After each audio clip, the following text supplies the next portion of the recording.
ভাই যদি কাস্টমার দৌড়াই দিই আমাকে কোনো মুনাফা আছে? বেচলে 10 টাকা হইলো লাভ হইব, ঘুরাই দিলে কিছু লাভ নাই, 1 পয়সাও দাম নাই। গাছের বাজারে গাছ না কিনে আমার খাওয়ার নষ্ট। গাছ কিনে আর না কিনে প্রতিদিন দেখতে হলেও একদম গাছের বাজারে আমাদের হালুয়াঘাট বৃহস্পতিবার। আজকে নিচ্ছি পেয়ারা, এটা হলো এটা কি জানি কইলেন 100 বেশি আমরা দুইটা 150 আর কি। এটা হচ্ছে আমরা 12 মাসি থাই পেয়ারা, 12 মাসি থাই। আর নিচে যেটা নিলাম যেটা পেয়ারা ধরে রইছে এটা থাই পেয়ারা মাধবী। হ্যাঁ থাই মাধুরী। এটা আর একটা হলো কমলা। আরে মে তেজপাতা দেড়া না না ভাই আমরা অন্য আনতে নেই না, আমরা রিজিক আমার রিজিকে নাই। আচ্ছা এই গাছগুলো আমি নিছি, পরে নিতেছি। আর এই সারা দিয়ে নিতেছি।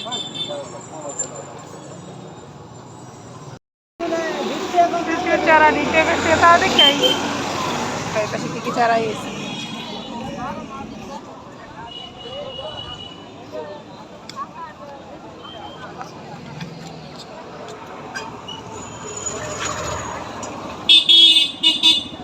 পেয়ারা গাছের প্রতি প্রথম আকর্ষণটা করে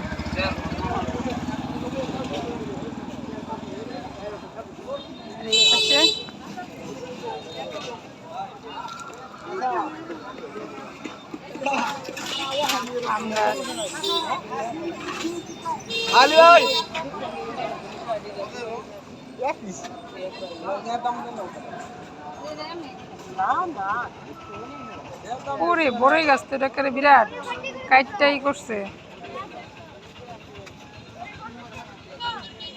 বাহ বড়ই গাছটা তো সেই।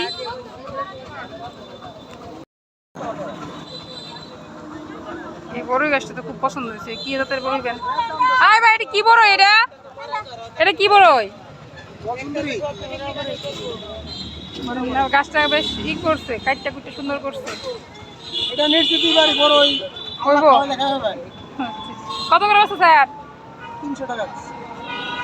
আচ্ছা আঙ্গুর গাছটা কি জাত এটা? এই আঙ্গুরটা কি জাত?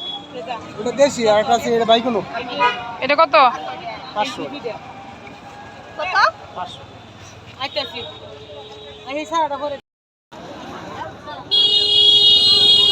সবাই এখন অনেক গাছ কিনে। দেখো গাছ কিনে দিতে সবাই, গাছের ভুবন। গাছ কিনতে কারো কার্পণ্যতা নাই এখন। আর এই পেয়ারাটা কি জাতের? মাধবী? এটা কত? 100 টাকা।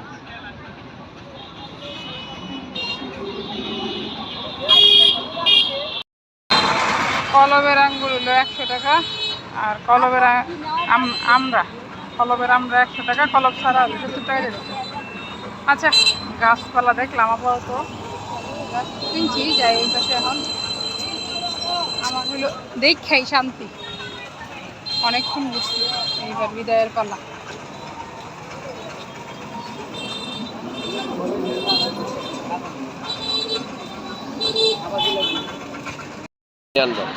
কারণ দামি ছাড়া সবাই নিত না। ওই যে আঙ্গুর যে বাইকুনি বেচতেছে, হ্যাঁ 500 টাকা করে চাই কেন? ওই যে 500 টাকা ওই যে বাইকুনি। আর এটা? এটা বড় গাছ মোটামুটি ধরে দেবেন ধরে।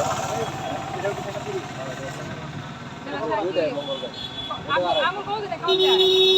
আঙ্গুর আপনার একটা বছর খাওয়া যাবে, পরে একটু খান্দা বান্দা মনে হয় সুন্দর। আঙ্গুর তো লতা লয়ে পরে 1 বছর। আমাদের গাছ দেখছি 300 টাকা দাম। দেখি দেখি এটা কইছি 250 টাকা রাখতে। হ্যাঁ এই 150 টাকা লাগে। হ্যাঁ এটা রেটে কিনে আনা যেত। এই ভাই তো ধরে আচ্ছা আই অপরা এই যে সাইডে রাখতে দিন। এই যে জাম্বুরা ধরে রয়েছে, জাত এটা।